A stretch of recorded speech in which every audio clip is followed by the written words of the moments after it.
You're listening to the Teach Better Talk podcast featuring expert educators eager to share progressive tactics to reach more students.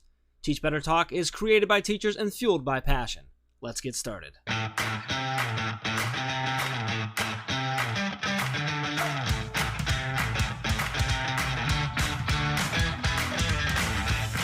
Hey everyone, welcome to episode 30 of Teach Better Talk. I am Ray Hewart, and as always, I'm with the pretty darn cool Jeff Gargan. I've upgraded a little bit this week to pretty darn cool. I like it. That's cool. Good. Well, Jeff, I know you know, but we have so much in store for this episode. I mean, we're talking to one of my favorite educators, and we have so much to talk through. But before we get to any of that fun, Jeff, how is your day going? Ray, my day's going awesome. I'm super excited. Episode 30, that's a really cool one for us. And I say it every single episode, I think now, which is, can't believe we're on episode 30. It's really cool, really excited. Super excited for our guest tonight. We have Adam Welcome. And not only is Adam just a good friend of ours that we're really excited to have on, but he's got a ton of experience in a lot of different areas. So he's been an elementary teacher. He's been a principal. He's been a director of innovation. And he's currently the director of educational partnerships for Classroom Champions, which if you don't know Classroom Champions, it's a really, really cool organization. And we'll let Adam talk a little bit more about it. He's also a co-author and founder of a little book you may have heard of called Kids Deserve It. And his new book is one of my favorites of all time. And I'm not just saying that because he's on the podcast, called Run Like a Pirate. Adam speaks all over the country. He does keynotes, he does workshops at school districts and at conferences all over the place. He's got, he will always tell you, though, that his proudest thing is that he's got two wonderful kids and an amazing wife at home as well. Adam, it's so awesome to have you on. It's amazing that we've been able to find a day that you're not in an airplane right now, flying all over the country. So first and foremost, man, we really appreciate you coming on, chatting with us, hanging out with us, having fun with us. How are you feeling right now?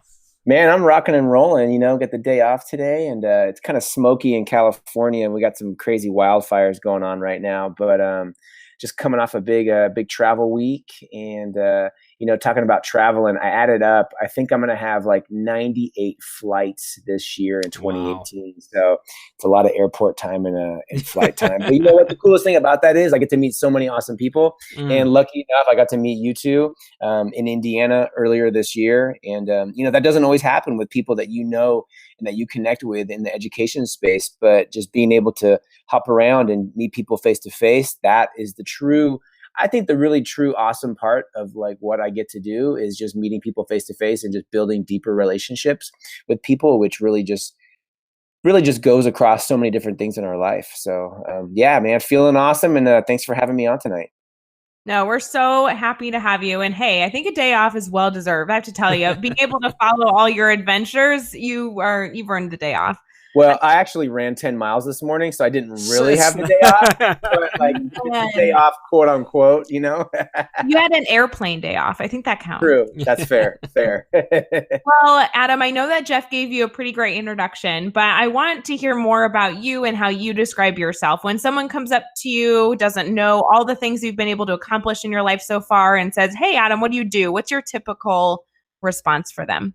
So a lot of times I just say, you know what, I am just a guy from California because, thank you for the introduction, both of you. And I've had the opportunity to do quite a bit in the last, 15, 20 years of my professional career.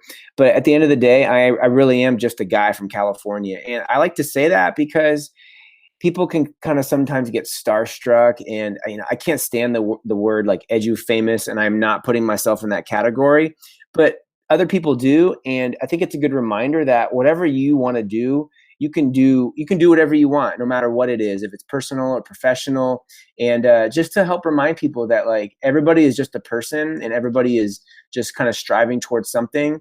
And yes, I am a father and a husband, and a runner and a speaker and an educator, and I like to call myself a truth teller, which if you want an honest opinion, call Adam Welcome, because I'm not going to sugarcoat anything for you. If I feel that you need to start working harder, I'm going to tell you, hey, Jeff, Ray, you got to crank it up a little bit. And if you want an honest opinion, I'm just someone that will give that to you. And I think I've found that's rare with people that I know. And life's too short just to beat around the bush. And especially when it comes to kids, in my work as a principal, such important work. And, it's not about the adults, and you got to get to the point really fast to make the point so you can make our classrooms and our schools even that much more better for our students, because it's not about us. It's about the kids and doing what's best for them. I love it. Adam, you touched on, I want to touch on the fact that you said that you're just a guy, and obviously you've done a lot of things, and we'll put you up on a pedestal all day because we love you. But, for those of you listening who may be starstruck by Adam, when he says that, he means it. He's just a guy that you can walk up to and talk to and just kind of hang out with and have fun with. So he's not lying when he says that. And Adam, that's something that I agree is rare, but is absolutely awesome that you're able to be approached, talk to, and give honest feedback without coming across, mean or brash, and then just getting someone excited to grow and do better. So I appreciate you and that quality in you. So I'm going to have you stay real with us here. And I want to talk about something that we've talked about before. You talked about in your book and stuff, and that's a failure. So I was wondering if you can kind of take us to a time in your life where you've had a failure, kind of take us there with you. What happened? How did it make you feel? How did you overcome that? And then what did you learn from the experience? Yeah, I love this question. I ask my two children, I have a 7 and a 5-year-old. I ask them every day, what did you fail at today? And at first they didn't really get the question, like, what are you talking about, Dad? And then it really kind of came to, like, what did you try that was hard? Did you draw a line in the sand and try to cross it, and then maybe you couldn't cross it? Well, I'll pull a personal moment, a personal story. Last year, I ran a bunch of marathons. I wanted to push myself to a place that I had never been before, and I decided to run one marathon a month for the entire year of 2017. And in March, I was running a marathon, Los Angeles Marathon, and man, it was bad. It was really bad. At mile 13, I felt like I was going to throw up. I was walking. I did not want to continue, and it was hard because I had been training and I'd been eating right, and I'd already run 2 marathons that year in January and February. And it was just a struggle.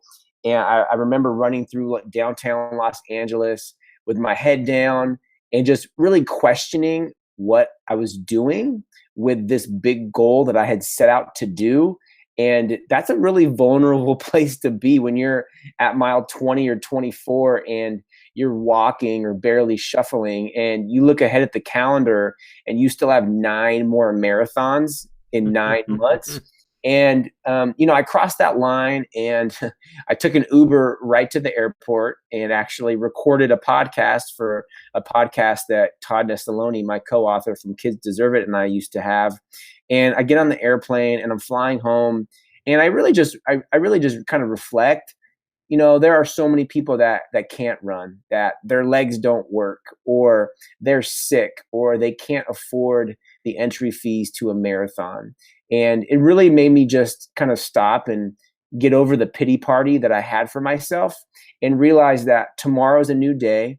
Next month is a new marathon, and I can prepare myself better, both physically and mentally.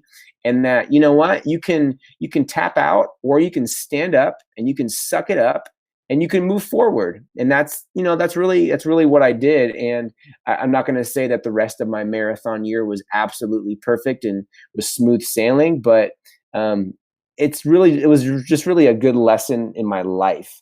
Life is hard. Everybody has had their back against the wall at one point or the other. And it's all how you react when your back is against the wall.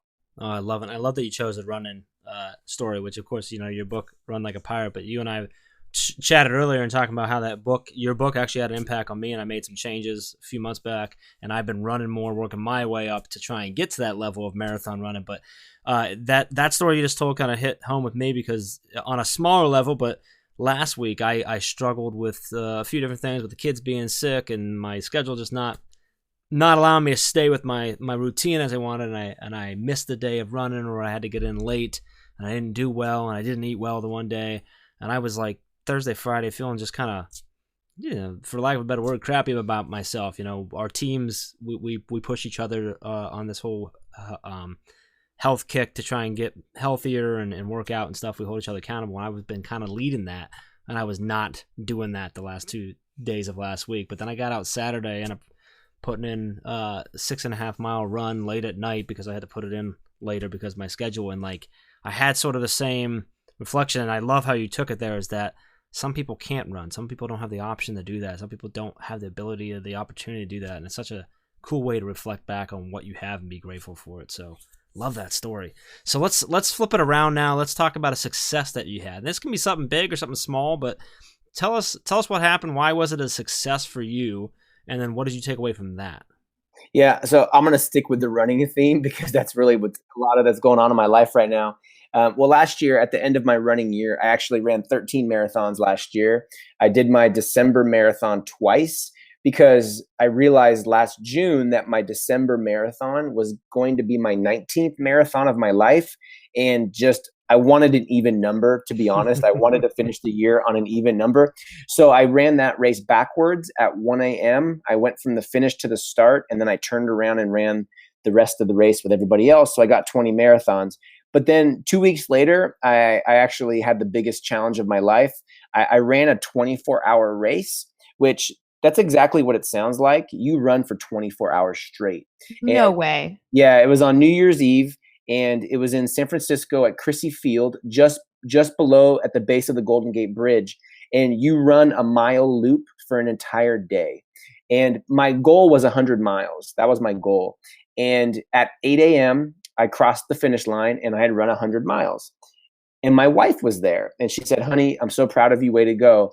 But we have a problem. This isn't a 100-mile race.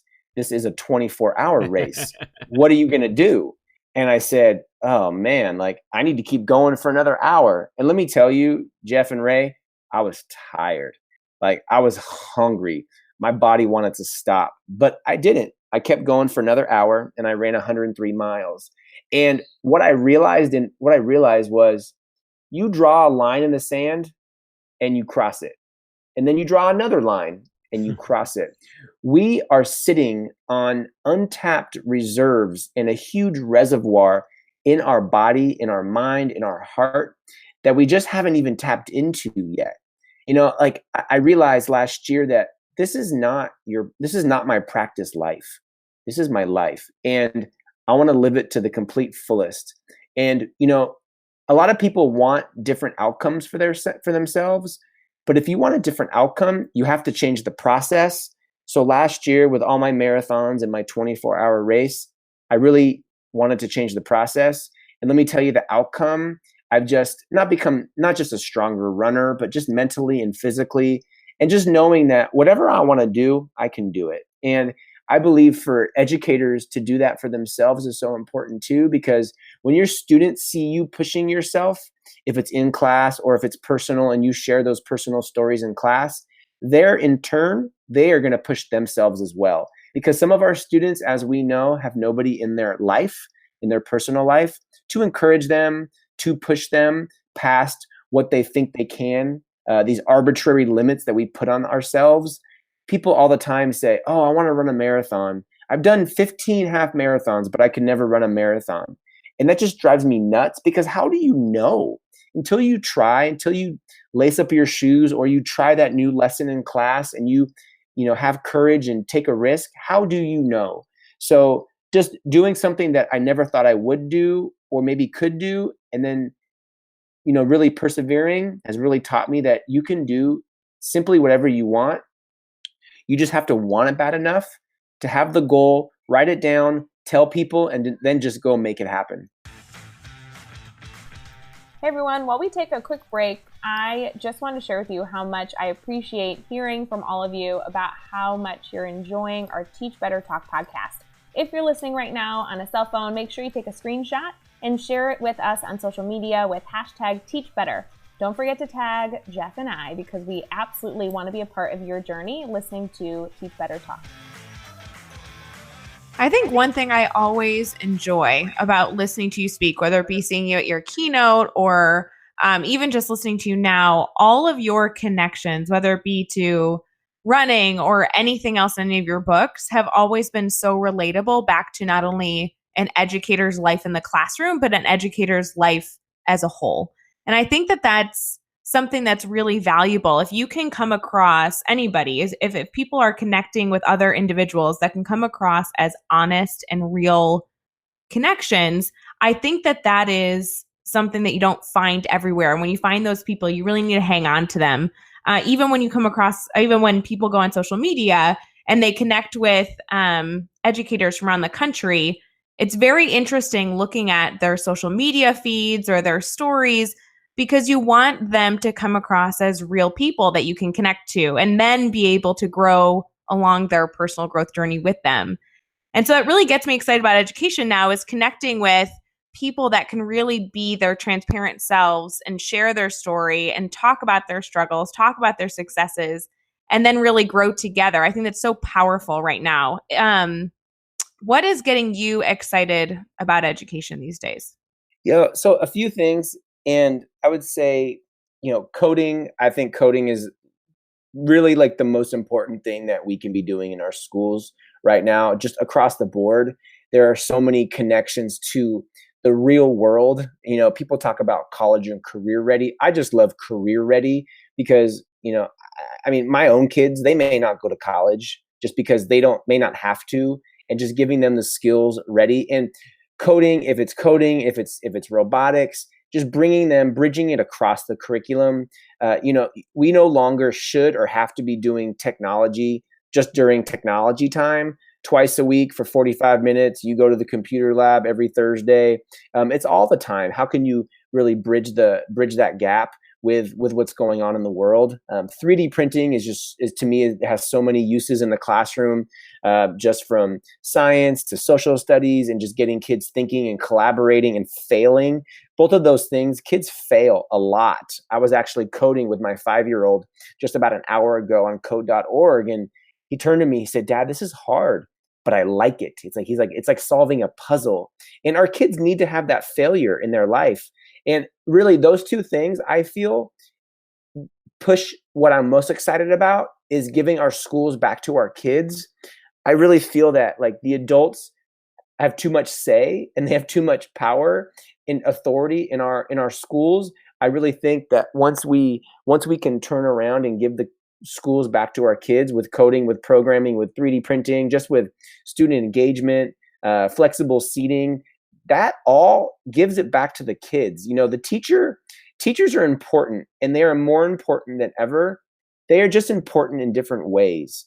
My dad taught second grade for 35 years. And, 35 years ago, the classroom looked a lot different. You were important back then, but you're important a lot differently now than you were 35, even 10 years ago. I mean, I left the classroom 8 years ago. The Chromebook and the iPad had not even been invented yet. I mean, like the classroom, even then, like 10 years ago, was a totally different place. So really just giving our schools back to our kids and giving them more flexibility, more autonomy. And Ray, I have to give you a shout out. I'm going to say I'm kind of like slightly obsessed with your Instagram, because your Instagram stories are constantly like your kids in class with cardboard, with working, with problem solving. And I can tell, Ray, I've never been in your classroom. And again, I'm not just saying this because you're interviewing me on your podcast, but I can tell that your classroom is your community's classroom. Your classroom is not your classroom. And to me, that's the way that every single one of our classrooms should be, because I can guarantee, Ray, that you have zero to like little behavior in your classroom because the kids don't have time to get in trouble because they're busy, because they're failing, because they're engaged, because they're learning, they're collaborating, and you're there just facilitating that learning process for them. So we need to give our schools back to our kids, and I believe our teachers need to be the facilitator in chief of the learning experience. Gosh, Adam, I so appreciate that.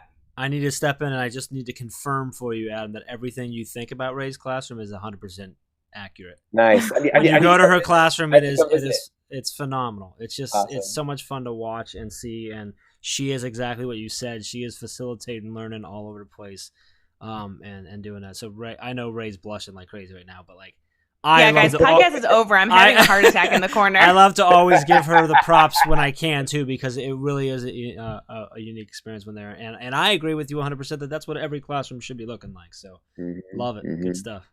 We're going to do it, guys. That's the dream. That's a dream. We're going to duplicate all the magic. Well, I guess my next question leads really well into it. I love your phrasing of giving the schools back to the kids. The first time you said that, I was like, wow, that's exactly what I've been meaning to say and not said it that way. And so when it comes to leading teachers down that road, whether it be advice for a new teacher, or advice for a teacher that really held on to that idea and wants to now go out and do it, what's your advice for our teachers out there looking to be progressive and innovative? Yeah, first and foremost, you need to get connected on social media and you need to find your people. If you are not connected on social media, and I would say Twitter, everybody, if you're not on anything, you need to start on Twitter. You need to be like yesterday. I just don't know where you get your learning and your ideas and your information from if you're not connected. The once a year conference is just not enough. I go to hundreds of schools across the country and I can walk onto a campus, onto a school, and tell if the school is on Twitter. You can walk into a classroom and tell if that teacher is on Twitter or Instagram or some other type of social media, because you can tell that they're trying new things for their students. I would say number 2 is don't work too long to make your career sustainable. I see too many workaholics and not enough hard workers. We should be working smarter and not harder. It is not a badge of honor to be at work until 6 o'clock, 7 p.m. every night. It's not, because you're going to burn out. You're going to leave the profession. I know people that get divorced, their career cost them their marriage, and that is not okay. So we need to collaborate more and just work more appropriate hours. And I'm a really big believer in side hobbies and or side hustles. Everybody needs a side hobby and a side hustle. You need to have a life outside of school. When I was a principal, I left every day at 4 o'clock. At 4 o'clock. Yes, there was those random days where I would be at school till 4:30 or 5, but every day at 4 o'clock, because you know what? Like, I was making my career sustainable. I had a wife and I love her and I want to stay married and I want to see my kids and I want to be balanced. And I was also building my side hobby, my side hustle. I was blogging and speaking and, building up to Kids Deserve It. So I would say those 3 really, really simple things, I think really go a long way. And if you're not doing any of them right now, choose one, do it for 2 weeks, and then choose another one and then do that for 2 weeks. Then choose the third one and do that for 2 weeks, and then see how you can push them all together so you're a happier, healthier, more balanced teacher for yourself, for your colleagues, and for your students. Jeff, I know you have an important question coming up, but I have to address that really quick. It's been something I've been working on, trying to find balance, which a lot of educators, I know you're listening to our podcast, I've mentioned this a ton, especially on my Instagram and Twitter. I'm trying to work on that balance.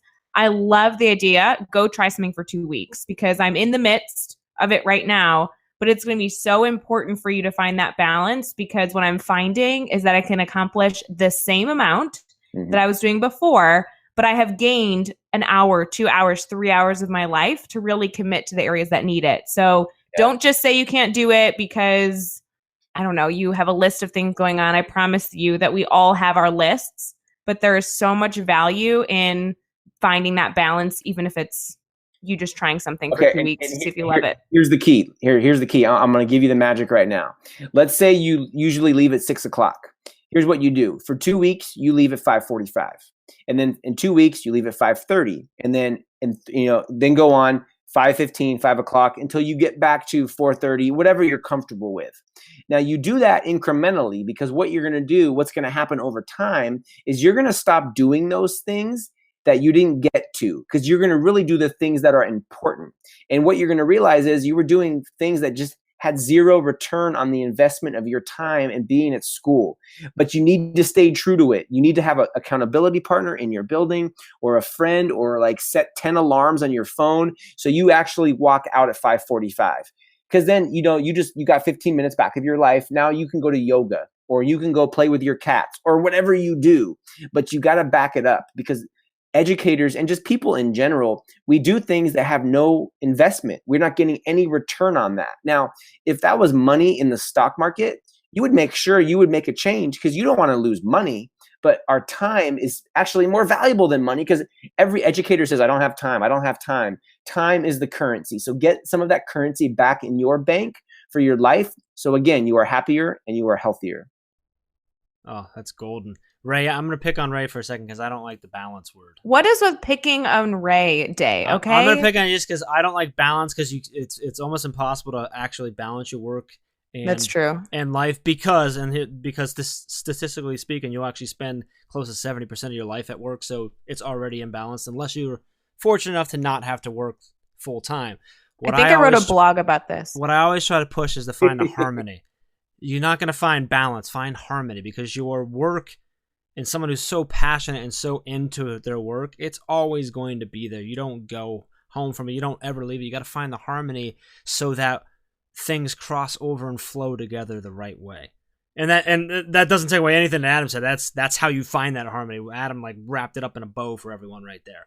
I just like it's just the phrasing of it. I always like it's just find the harmony between it and amongst the two things that are running your whole world. So hey Jeff, working with me is like harmony, right? It's a dream come true every day. I don't know what I did to deserve it. Oh goodness, this is my favorite question. Let's get going. I'm ready for this. Before this, I want to ask real quick, just and I'm gonna challenge you a whole bunch here. Adam, can you give us like the 30 to 45 second overview of both of your books? Sure. So Kids Deserve It. Yeah, Kids Deserve It is the first book. Wrote it with Todd Nestalone. It's more than just a book. It's actually a ecosystem of people across the world, across Twitter and Instagram. Check out the Kids Deserve It Twitter chat on Wednesdays at 6 p.m. Pacific time. And Kids Deserve It is not making excuses, pushing the boundaries, doing what you haven't been done, doing what hasn't been done, doing what you've always wanted to do because the kids deserve it. It's not about the adults. It's about the kids. Our schools exist for kids. Our schools do not exist so we can have jobs. Run Like a Pirate. It's a book about running, but it's not about running. It's about mindset. It's about having a goal, pushing yourself past those arbitrary limits that we put on ourselves. No, I can't. I'm too old. I'm too young. I don't have time, blah, blah, blah, blah, blah, that nobody wants to hear. So it is about running, but it's my analogy. I use running as my vehicle to achieve my dreams and my goals. And whatever you do, you can do more of it. You have to go out and you have to make it happen for yourself. Boom. Boy, that was phenomenal. And I'm gonna not pick on Adam, but maybe make him blush for a second. For those of you listening, Run Like a Pirate is a book that I think said a lot of things to me that I've read or heard in a lot of different ways before that did not get me the right way. And when I read it this summer, it changed a lot of stuff. I came home from vacation after reading it and changed everything about my routine, and it's been phenomenal. I'm healthier than I have been since I was a high schooler. I'm losing weight and running and enjoying it. So it's a great book, but it's a great, like Adam said, it's a mindset book. It really changes the way you look at things. So big props on that book. But now, Mr. I've run 22 marathons. We're going to see how good you really are. I'm going to throw 6 questions at you, and you have 15 seconds or less to answer each. Are you ready? Let's do it. All right. What is one ed tech tool you cannot live without? Evernote. I have been an Evernote fanatic for like 10 years. It just keeps my entire life organized. It's kind of like Google Drive Lite across all your devices. I love it. Highly recommend it. What book are you reading right now? The Everything Store. It's about Jeff Bezos starting Amazon, and it's absolutely amazing. And again, don't stifle yourself with perceived limits. Jeff did not, and look at what Amazon is now. Love it. Who do we need to follow on Twitter today? You know, my girl Alice Keeler is like one of my good friends, and she just is a prolific tweeter and putter outer of amazing content, not just for Google Classroom, which she is known for, but just, you know, if you want the truth, you ask Alice a question, she's going to give you the truth, and she's just absolutely amazing. Best YouTube channel for educators? You know, I'm going to choose a non-educational YouTube channel. I'm a huge fan of non-educational books and non-educational content in general for educators, because it really gives us a glimpse into what's happening in the world so we can actually get our kids ready for careers. And the Inc. channel, Inc. magazine is a great magazine, trends in media and technology, and they have a really, really great YouTube channel. I actually just tweeted out earlier a video about 3D printing and how 3D printing is just infiltrating so many areas of our life. So check out the Inc. YouTube channel. One daily, weekly, or monthly routine every teacher should get into? Get up just a little bit earlier.